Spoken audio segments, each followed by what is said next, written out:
আসসালামু আলাইকুম সুপ্রিয় দর্শক মন্ডলী, যে যেখান থেকে দেখছেন আপনাদের প্রাণ ঢালা অভিনন্দন ও শুভেচ্ছা। আমরা শুনে থাকি ক্যান্সার হলে রক্ষা নেই, ক্যান্সার হলে মৃত্যু নিশ্চিত। না, এ কথাটা আদৌ ঠিক না। ক্যান্সার হলে অবশ্যই ক্যান্সার থেকে মুক্তি পাওয়ার উপায় আছে। তো আজকে আমরা জানবো ক্যান্সারের লক্ষণগুলো কি কি হতে পারে, এবং আমরা আজকে জানবো ক্যান্সার হলে আমাদের করণীয় কি হতে পারে। আজকে দুটি বিষয় নিয়ে আলোচনা থাকবে। সবাইকে অত্যন্ত মনোযোগ সহকারে আলোচনাটি শোনার আমি জন্য বলছি। তো চলুন আমরা আলোচনায় যাই। তো দেখা যায় যে ক্যান্সারের আর্লি যে সিমটমগুলো থাকে, অর্থাৎ প্রাথমিক যে লক্ষণগুলো বা ক্যান্সার আর্লি সিমটমগুলো যে থাকে, এগুলো চিনে রাখা কিন্তু আমাদের খুবই জরুরি। ক্যান্সারের প্রাথমিক লক্ষণগুলো চিনে রাখা আমাদের খুবই জরুরি, কারণ আগে থেকে যদি আমরা সচেতন হতে পারি, সচেতন থাকি, তাহলে কিন্তু চিকিৎসা অনেক সহজ হয়ে যায় যদি আগে থেকে আমরা ক্যান্সারের লক্ষণগুলোকে চিনে থাকি। তো এখন কিছু আমরা লক্ষণ আলোচনা করব। এই লক্ষণগুলো আপনি অনেক মনোযোগ দিয়ে শুনবেন, এবং এই লক্ষণগুলো যদি আপনার নিজের হয় বা আপনার পরিবারের কারো হয় বা কোনো সদস্যের হয় বা আপনার কোনো পরিচিত ব্যক্তির হয়, তাহলে অবশ্যই তাকে একজন ক্যান্সার রোগ বিশেষজ্ঞের নিকট নিয়ে যাবেন। তো চলুন আমরা কথা না বাড়িয়ে মূল আলোচনায় চলে যাই। তো 1 নম্বর যে লক্ষণটি বলবো সেটি হচ্ছে আনইউজুয়াল লাম্পস অর সোয়েলিং, মানে অস্বাভাবিক গিট হয়ে যাওয়া বা ফোলা হয়ে যাওয়া।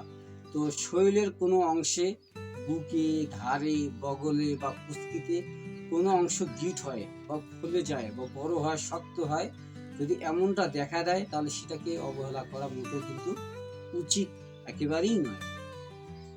তাহলে 1 নম্বর লক্ষণটি কি বললাম? আনইউজুয়াল লাম্পস অর সোয়েলিং, অস্বাভাবিক গিট বা ফুলে যাওয়া। এটা শরীরের যে কোনো অংশে হতে পারে, যে ফুলে গেছে বা গিট হয়েছে বা ফুলে গেছে, দলা হয়েছে, এমনটা যদি হয়, সেটা হতে পারে ঘাড়ে, হতে পারে বুকে, হতে পারে কুস্কিতে বা বগলে। যে কোনো অংশে যদি শরীরের ফোলা ভাব দেখা দেয় তাহলে সেটাকে অবহেলা করা উচিত নয়। 2 নম্বর যে লক্ষণটা আমি বলবো সেটা হচ্ছে ওজন কমে যাওয়া, আনএক্সপ্লেইনড ওয়েট লস হয়ে যাওয়া। যদি ওজন কমে যায় ডে বাই ডে, তাহলে কিন্তু কোনো কারণ ছাড়াই যদি আপনার হঠাৎ করে ওজন কমে যেতে শুরু করে বা ওজন কমে যায়, এবং যেমন 5-10 কেজি ওজন যদি আপনার স্বাভাবিক ওজন থেকে আপনার ওজন দেখা যায় যে 5-10 কেজি কমে গেছে, তাহলে কিন্তু এটি ক্যান্সারের একটি লক্ষণ হিসেবে আমরা তাকে ধরতেই পারি, বা ডাক্তার দেখতেই পারেন যে এটা একটা ক্যান্সারের লক্ষণের মধ্যে পড়ে। যে একজন মানুষের স্বাভাবিক ওয়েট ছিল যা, সেটা থেকে তার 5-10 কেজি ওয়েট কমে গেছে। তো হঠাৎ করে ওজন কমে যাওয়াটা তো আসলে ভালো লক্ষণ হতে পারে না। এটি একটি ক্যান্সারের লক্ষণের মধ্যে অন্যতম একটি প্রধান লক্ষণ। তাহলে আমরা 2 নম্বর লক্ষণটি কি জানলাম? সেটা হচ্ছে ওয়েট কমে যাওয়া বা ওজন কমে যাওয়া। যদি এরকম হয় কোনো ব্যক্তির যে 5-10 কেজি ওজন কমে গেছে, তাহলে অবশ্যই তাকে একজন ক্যান্সার বিশেষজ্ঞ নিকট নিয়ে যাওয়া দরকার। বা আপনি যদি আপনার বিশ্বস্ত হোমিওপ্যাথিক মেডিসিন যারা প্র্যাকটিস করেন তাদের কাছেও নিয়ে যান, তাহলে বিষয়টা আরো সহজ হবে ইনশাল্লাহ। তো চলুন আমরা এখন 3 নম্বরের দিকে যাই। 3 নম্বর যে লক্ষণটি সেটা হচ্ছে দীর্ঘস্থায়ী কাশি হয় এবং গলা ব্যথা হয়। দীর্ঘস্থায়ী কাশি, অর্থাৎ কফ অ্যান্ড সোর থ্রোট, গলা ব্যথা হবে, কাশি হবে।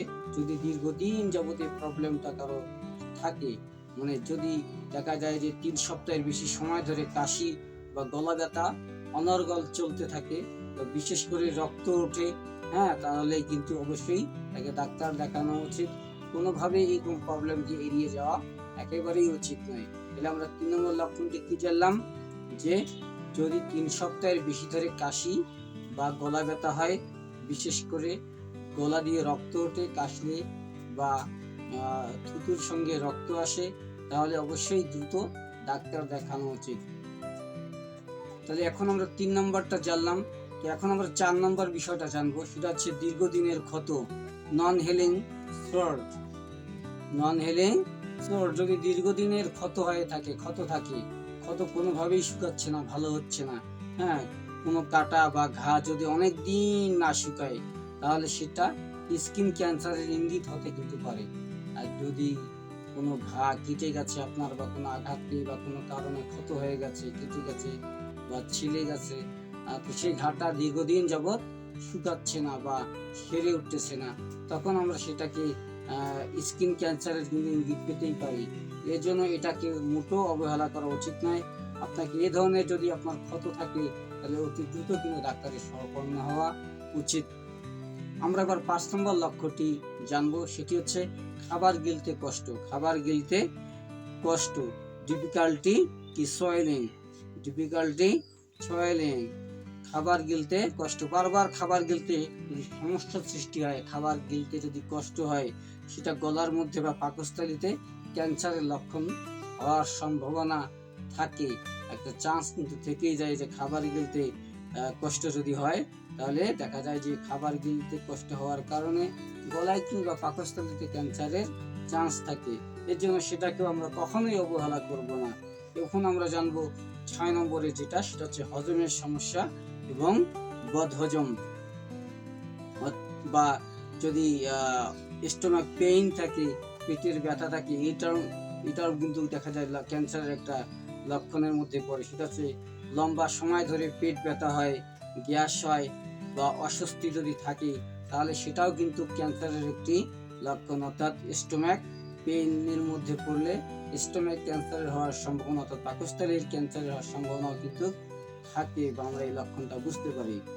তো 7 নম্বর হচ্ছে মল ও প্রস্রাবের পরিবর্তন, মল এবং প্রস্রাবের পরিবর্তন, চেঞ্জ ইন বাওয়েল অর কি ব্লাডার হ্যাবিটস। যদি এরকম প্রবলেম দেখা যায় যে মল এবং প্রস্রাবের পরিবর্তন হয়, তাহলে কিন্তু সেটাও ক্যান্সারের একটি লক্ষণ। দীর্ঘদিন ধরে কোষ্ঠকাঠিন্য বা ডায়রিয়া, মলে রক্ত আসা, ঠিক আছে, প্রস্রাবের রং বা পরিমাণ হঠাৎ করে পরিবর্তন হয়ে যাওয়া, এগুলো কোলন বা ব্লাডার ক্যান্সারের লক্ষণ হিসেবে কিন্তু আমরা সেটাগুলোকে দেখতে পারি। হ্যাঁ, ঠিক আছে। তাহলে মল বা প্রস্রাবের যদি পরিবর্তন হয়, যে দীর্ঘদিন ধরে কোষ্ঠকাঠিন্য ভোগী, ডায়রিয়াতে ভোগী, পায়খানার মধ্যে রক্ত আসে, প্রস্রাবের রং হঠাৎ করে পরিবর্তন হয়ে যায়, পরিমাণে কম হয় খুব বা খুব বেশি হয়, যদি এইগুলো থাকে, তাহলে আমরা সেটাকে কোলন কিংবা ব্লাডারের ক্যান্সারের লক্ষণ হিসেবে কিন্তু সেগুলোকে আমরা ধরতে পারি। এবার এখন আমরা 8 নম্বর লক্ষণটা নিয়ে কথা বলবো। 8 নম্বর লক্ষণ হচ্ছে change in skin or moles, অর্থাৎ ত্বকের পরিবর্তন। শরীরের কোনো তিল বা দাগ হঠাৎ রং পরিবর্তন করলে, শরীরের যদি কোনো তিল হঠাৎ রং পরিবর্তন করে, বা শরীরের কোনো দাগ যদি হঠাৎ রং পরিবর্তন করে বড় হয়ে যায়, বা খুব যদি সেটা চুলকায়, তাহলে স্কিন ক্যান্সারের কিন্তু একটা চান্স থাকে, তাই না? ত্বকের পরিবর্তনের কারণ যদি দেখা যায় যে তিলের বা শরীরের কোনো দাগের রং পরিবর্তন হয়েছে, আকার আকৃতির পরিবর্তন হয়েছে, হঠাৎ বড় হয়ে গেছে বা হঠাৎ ছোট হয়ে গেছে, তারপর হচ্ছে চুলকাচ্ছে, তাহলে সেগুলোকে কিন্তু আমরা স্কিন ক্যান্সারের লক্ষণ হিসেবে ধরতে পারি। এই ধরনের প্রবলেমও যদি আমাদের মধ্যে কারো দেখা দেয়, তাহলে অবহেলা করা উচিত নয়, অতি দ্রুত কিন্তু ডাক্তারের শরণাপন্ন হওয়া আমাদের উচিত। এবার আমরা 9 নম্বর যে লক্ষণটি নিয়ে আলোচনা করব, সেটি হচ্ছে অস্বাভাবিক রক্তপাত, আনইউজুয়াল ব্লাডিং যদি হয়, অস্বাভাবিক যদি রক্তপাত হয়, অর্থাৎ মুখে বা দাঁতে ব্রাশ করার সময় রক্ত পড়ে, মুখে বা দাঁত ব্রাশ করার সময় যদি রক্ত পড়ে, পাশিকের বাইরেও যদি অতিরিক্ত রক্তপাত হয়, হঠাৎ করে নাক থেকে রক্ত পড়ে, এগুলো কিন্তু ক্যান্সারের সম্ভাব্য ইঙ্গিত হিসেবে আমরা দেখতে পারি। যে মুখ দিয়ে রক্ত পড়তেছে বা দাঁত দিয়ে রক্ত পড়তেছে, বা দাঁত এবং মুখ দিয়ে দাঁত ব্রাশ করার সময় রক্ত পড়তেছে, বা দাঁতের মাড়ি থেকে রক্ত পড়া, তারপর হচ্ছে মেন্সের সময় অতিরিক্ত এবং অহেতুক রক্তপাত হওয়া, হঠাৎ করে নাক দিয়ে রক্তপাত হওয়া, এগুলো কিন্তু ক্যান্সারের বিশেষ লক্ষণ বা ক্যান্সারের ইঙ্গিত হিসেবে আমরা এগুলোকে দেখতেই পারি। তো এই জন্য এই ধরনের যদি কোনো রক্তপাতের প্রবলেম আমাদের মধ্যে দেখা দেয়, তাহলে এগুলো কিন্তু মোটেও অবহেলা করা উচিত নয়, অবশ্যই ডাক্তারের শরণাপন্ন হওয়া উচিত।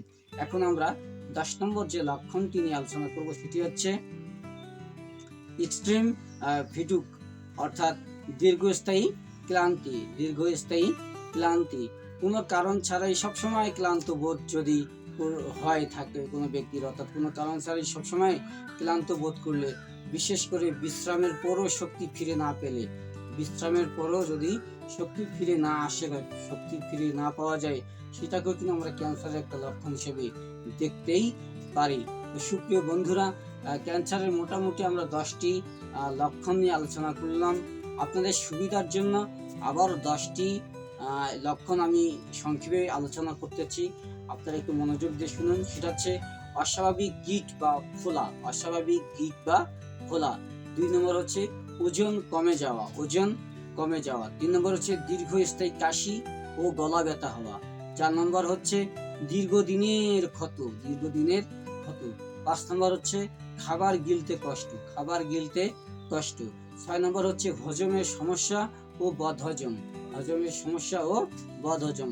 7 নম্বর হচ্ছে মল ও প্রস্রাবের পরিবর্তন, মল এবং প্রস্রাবের পরিবর্তন।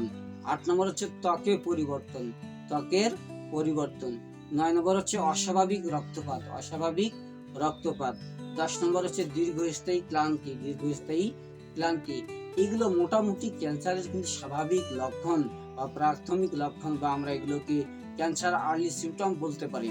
তো সুপ্রিয় বন্ধু, কি করা উচিত আমাদের যদি এইসব লক্ষণ দেখা দেয়? আমি বারবার কিন্তু বলেছি, কোনো লক্ষণ যদি আসে আমাদের অবহেলা না করে অতি দ্রুত অবশ্যই ডাক্তারের শরণাপন্ন হওয়া উচিত।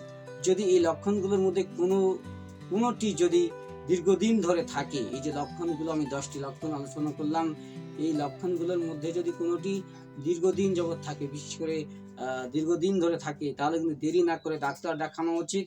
আগে ধরা পড়লে ক্যান্সারের চিকিৎসা অনেক বেশি কার্যকর হয়, এবং আপনার শরীরের প্রতি আপনার খেয়াল রাখা উচিত, খুবই কিন্তু জরুরি।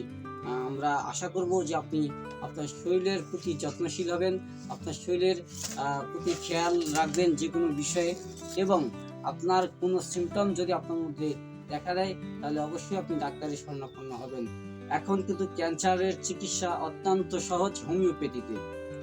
অনেকেই বলে যে হোমিওপ্যাথি চিকিৎসায় রোগ আরোগ্য হয় না, এটি সম্পূর্ণ ভুল।